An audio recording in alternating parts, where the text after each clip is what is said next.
Hey everyone, welcome back to our channel. If you're new here, we're Roxanne and Len, a Canadian couple who are out exploring their world in their early retirement. Today we are diving into the most unique and breathtaking location, the Atacama Desert in Chile. We are going to share our 5-day itinerary and the costs involved and some tips for making your trip to the Atacama Desert unforgettable. So let's dive in. On day one, our arrival day, we arrived in the Atacama Desert by air. We flew from Santiago de Chile and landed in Calama Airport. And that is a very popular spot to start for many people to start your exploration of the desert. Once we landed at the airport, we went to pick up a rental vehicle that we had pre-booked. We were going to drive the desert to see the desert with our own vehicle. And we naively thought we'd be able to just get off our plane and pick up our rental vehicle and be on our way, but we ended up having to wait about an hour and a half to pick up the vehicle because we were one of many people doing that very same thing. So once we got our vehicle, we were kind of tired and hungry, so we made a quick pit stop for lunch, and then we drove the 90 minutes to get to San Pedro de Atacama, which was where we were going to explore the desert from. And by the time we got there, it was dark, and we were tired, and really all we had time to do at that point was to check into our accommodation and get used to the altitude difference. San Pedro is about 2,400 meters above sea level, so we had taken our altitude illness pills and just thought we'd settle in for the night and start our day the next day. That leads us to day 2. And in the morning, we explored San Pedro town, visited the archaeological museum and the San Pedro church, and of course we explored the main street. It's a dirt road street filled with little shops and restaurants and many tour companies, which is quite fun to explore. And we went and checked out the main square, which had a tourist information center, a very tiny one, hard to find, but we found it. Didn't have any maps or anything handout wise, any pamphlets, but it did have somebody working there giving us some good advice, and it also had a document that we took a photo of that gave us the times attractions and locations were open and the cost involved with admissions for those sites. So that was useful because we weren't always aware of the times because we had actually arrived over Easter weekend. So it was good to have that. Then we headed off and we tried one of the local restaurants and had an authentic Chilean lunch, which was amazing. Mm-hmm. It was really good lunch. In the afternoon, we ventured out. We were feeling up to it. Altitude was okay. And we headed out to the Flamingo National Reserve, and which is about 113 kilometers from San Pedro. And I bet you an hour into our drive or so, which was a beautiful drive until we hit a snowstorm and had to turn back. So we never actually got to the National Reserve. But I recommend trying and getting there to see those flamingos. Day 3 of our time in the desert, we went to the Tatio geysers. And that day, we bought our tickets right at the gate for that site, and that was the equivalent of $45 Canadian. And the day turned out, we left about 9 in the morning, which we at the time thought was early enough because we anticipated about an hour and a half drive to get there. Turned out to be more like 3 hours. We got there about noonish. The reason it took so long to get there was the roads were absolutely horrible. There was washout, there was potholes, just really rough roads. And as we were driving a little compact car, wishing that we had had an SUV or truck or Some 4x4. 4x4. We saw a lot of other rental trucks and SUVs, 4x4s on the road. So that was a bit of, I guess we hadn't done our forethinking on that. But we got there about noon and spent a couple hours there and made the return trip in about another 3 hours to get home. So it was an 8-9 hour day by the time we got home, so a full day. When we actually got there, through a brochure that we got when we bought our tickets and just a little more research that we did online, we found out that we had arrived at an inopportune time and realized that the best time to be at the geysers was about 6, 7, 8 o'clock in the morning, when the geysers are much more active. You've also got that combined with sunrise and the scenery of the mountains, and also it's more scenic because the air temperature is much colder in the morning, and you've got much more steam because of the difference in the hot water and the cold air. So we didn't actually arrive at the best time to see the geysers in their full glory, Yeah, as we we should have. arrived when the geysers were sleepy. So when we were walking around, we were watching relatively inactive geysers. And the scenery was, without the geysers being active, it wasn't the scenery that we kind of expected. So it was also, the thermal pools were closed, so that was a bit of a disappointment. We didn't get to enjoy that part. So in hindsight, we wish we would have done our homework and found out the right way to do this. And if you are going to see the geysers, we would suggest that you get about a 4 a.m. start to head towards them, so you can get there at the right time. And if you're not up for the drive, there's the option of, there's many tour companies that you could book with to go by van or bus and leave the driving up to somebody else to worry about. That was our day 3. And we do have a video on day 3 on the Tatio geysers, and we'll put a link to that in our description. So that leads us to day 4. Day 4, we got up early, packed a lunch, and drove the 90 kilometers to the Rainbow Valley, which is probably our favorite spot that we visited in the Atacama Desert. It was absolutely beautiful, colorful, and the rock formations were out of this world. We just had so much fun exploring that area. We wish we would had more time there. And I would recommend, we actually did this a little bit backwards. I would recommend, before you get to the Rainbow Valley, stop to see the petroglyphs if that's your interest. We had planned to do that on the way back. Unfortunately, we arrived just when they were closing, so it didn't work out for us. But stop and do the petroglyphs and then hit the Rainbow Valley. From the Rainbow Valley, which cost us $8 Canadian to get in, well worth it. We headed on to Rio Grande, a quaint little town, which was about another hour drive, roughly. The road's pretty snaky, but the scenery is so pretty. Mm-hmm. It's like at the end of the road town. You can't get any farther than that. Very quaint. It was Easter Sunday and nobody was awake or out and about. Nobody was moving. Like we didn't see a single soul walking around. Yeah, like it was quiet. And usually it's what we've heard is that it's supposed to be quite a quaint town with some activity around there, artists and such, but there was nothing. Everybody was with their families.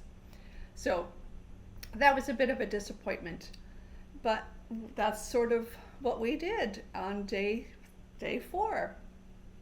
That leads us to day 5. our last day in the Atacama Desert. Our day 5 in the desert was also a highlight for us. That was the day we went to Valley of the Moon, or Valle de la Luna. And for that, we had to buy our tickets online through their official website. That was valledelaluna.com. And the tickets for us, both of us, to go in were the equivalent of $38 Canadian. And that was definitely worth the price to see this place. And if you are going to see this place, we'd recommend that you do your research and get your tickets in advance of arriving there, because we foolishly thought we could just go online and buy tickets and discovered that it's often pre-booked days ahead. And we were lucky enough that we were able to get tickets, but we were only able to get tickets on our very last day in the desert. So we were lucky in that matter that we got to see it.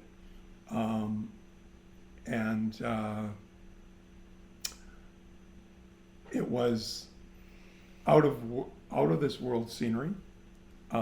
Nothing we've ever seen before. Rugged red mountains, rock, sand, just desolate moonlight scenery. So that was my first time, as close as I'm probably ever going to get to the moon. While we were there, we saw 4 different sites in the park. There are more sites that could be seen, but unfortunately they were closed at the time of our visit. And at the time of our visit, it took us about 4 hours to see those 4 sites. And had the other sites been open, it would have taken us probably 6 to 8 hours. So I would observe that if you are going to see this park or the Valley of the Moon, that if all the other sites are open, then you should probably plan almost a full day to see it all. And don't forget to take plenty of water and sunscreen, because it is hot and you're going to be thirsty. So on day 5, we naively, we had been hoping to see also Death Valley, also known as Mars Valley, which is said to be just as spectacular as Moon Valley. But we naively thought we'd be able to get through Moon Valley and on to Death Valley in the same day that we were also headed back to Kalama for the night. But we spent so much time at Moon Valley that we didn't have time to go to Death Valley, because we had to make the trek back to Kalama that same day to spend overnight in Kalama, so that the next morning we could return our rental car and get on the plane to fly to our next Chilean destination. So we were kind of disappointed that on our poor time management and planning to not have also been able to see Death Valley, also known as Mars Valley. So that was our day 5 in the desert, which was literally our last day in the desert. So it was kind of a nice day, but a sad day, because we were leaving such a spectacular place. Yeah, we could have had a few more days there. Yeah. We wish we would have had thought better about it, and we should have planned much better. Well, yeah, we do move slow. We take our time, and we probably could have seen both Moon Valley and Death Valley on the same day, but we just took our time and enjoyed the spot we were. So that's just how we move, and other people could get through those pretty quick, but we wanted to see what we could see. So that leads us to, what did it cost us? Our budget, or our expenses for the Atacama Desert. As Len mentioned, we flew round trip from Santiago to Kalama, and that cost us $444. round trip, including the extra fee for our baggage. So in terms of transportation, we rented a car, and that total cost was $270. And to keep the car moving, we spent $130 on gas in driving around the desert. So that was $400. So $400 for our car rental and gas, and $444 for our flights. So that leads us to accommodation. We stayed in a hostel for 4 nights in San Pedro, and we stayed in a hotel for 1 night in Calama for a total of $269. And from accommodations, in terms of our activities costs, the Rainbow Valley cost us $8 Canadian. The Tatio Geysers cost us $45 Canadian. And the Moon Valley cost us $38 Canadian, for a total budget of activity $91. of $91. And that leads us to groceries. What did we spend on food and restaurants? We usually, our accommodation came with a breakfast, which actually was ham and cheese sandwiches, which Len devoured right away, because of course I don't eat ham. But breakfast came, a bag breakfast or lunch came with our accommodation. So we had that. And we had stopped and got groceries to take lunch with us on our days out, because usually there's not places to eat. So I'd recommend packing a lunch. So we spent $61 roughly on groceries, and we spent $122 on restaurant food and eating out. So it was very inexpensive for the 5 days. I think we spent $183 on food and restaurants. And the grand total for our 5 days in the desert came to $1,385, which worked out to an average of $277 a day.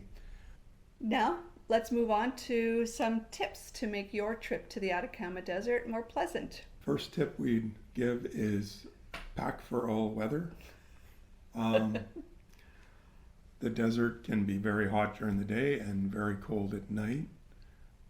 So make sure you pack layers, including a good coat, hat, sunscreen. Yeah. And good footwear. Don't forget to bring good sturdy footwear for rough and varied terrain. As an example of needing proper clothing, our first day out, I went out with basically a t-shirt thinking we're in the desert, it's hot, and we ran into a snowstorm. Yeah. So I very much regretted that decision to not at least throw a coat in the trunk of the car. I most seriously regret not bringing a jacket with me today. We got thunder and lightning happening. We're 3,300, 3,400 meters above sea level. It's cold and windy, and all I have is a t-shirt. And this rain is not going away. We never thought we'd turn on the heat in our car in the desert, but we did. Never expected to see snow in Chile. Yeah. I don't know why we were naive about it, but we were. Yeah. Tip number 2 is acclimatization. You need to acclimatize to the altitude. As Len mentioned, the Atacama Desert is 2,400 meters above sea level. So, and then as you go to different sites, it's even higher. It's higher, right. So take the time to rest, drink lots of water. Don't do anything too strenuous until your body's adjusted. We did, on the way to Calama, we did stop. There's a pharmacy in the airport in Santiago. We did stop and get some altitude sickness pills, and that seemed to help us. I think it also made us sleep very good that first night. Yeah. But we did take them. You should take them a couple days ahead of time, but we started right when we picked them up, which was okay. It helped us though, and we took them the whole time we were there, and that was beneficial, I think. So I would recommend that. Yeah. Next tip is cash is king. Make sure that you have enough cash on hand for all your potential purchases. There are ATMs, but sometimes they will either run out of money and or they just won't be functioning. And a lot of the smaller shops and restaurants may not take credit cards, they're cash only. Even some of the sites that you're visiting may be cash only, they won't take a credit card. So you want to have plenty of cash on hand for those situations. And yeah, and even some of the places that do take credit card charge you an extra fee on top of